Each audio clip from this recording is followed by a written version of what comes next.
घी की लगा रहे भाव से।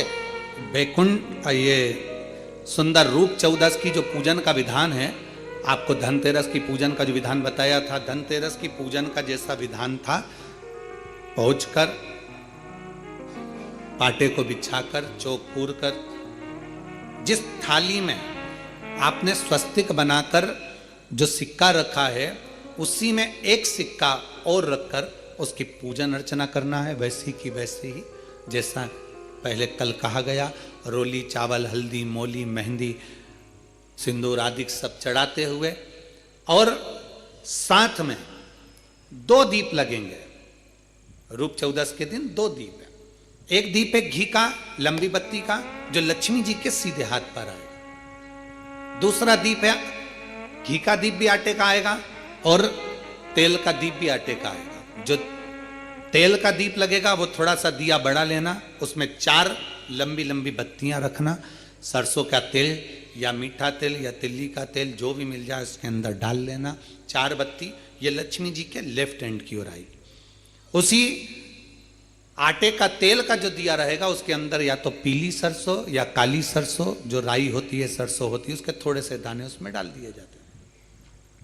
लक्ष्मी जी का पूरा पूजन बड़े भाव से करिए। जल का छिटा दीजिए, रोली चावल मोली हल्दी जो भी है आपके पास समर्पित करने के लिए पूजन की थाली में, वो समर्पित करिए। मीठे का भोग लगाइए और भोग लगाने के बाद में बड़े प्रेम से 5 कमलगट्टे, 5 हल्दी की गठान, 5 अमर बेल के टुकड़े। अमर बेल होती है एक लंबी सी बेल, पेड़ों पर चलती है पीले कलर की, जो कि पूरे पेड़ पर छाई रहती है। उसको कहीं पर भी डाल दिया जाए वो बढ़ती चली जाती है। वो हमारे वंश की वृद्धि के लिए, लक्ष्मी की वृद्धि के लिए श्रेष्ठतम मानी जाती है।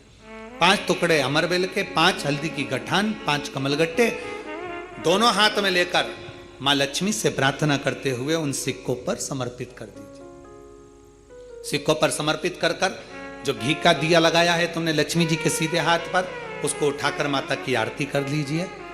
जो तेल का दिया है, घी का दिया वापिस रखकर आरती के बाद में जो तेल का दिया है 4 बत्ती वाला जो तुम जला कर रखी हो, उसको पूरे घर में घुमाकर रूप चतुर्दशी के दिन, रूप चौदस के दिन, नरक चौदस के दिन पूरे घर में घुमाकर, सारे घर के दरवाजे खोलकर बड़े प्रेम से घुमाकर मुख्य द्वार के बीच में, जो घर से बाहर निकलने वाला द्वार है, उसके ठीक बीचों बीच वो दिया 4 बत्ती का रख देना चाहिए।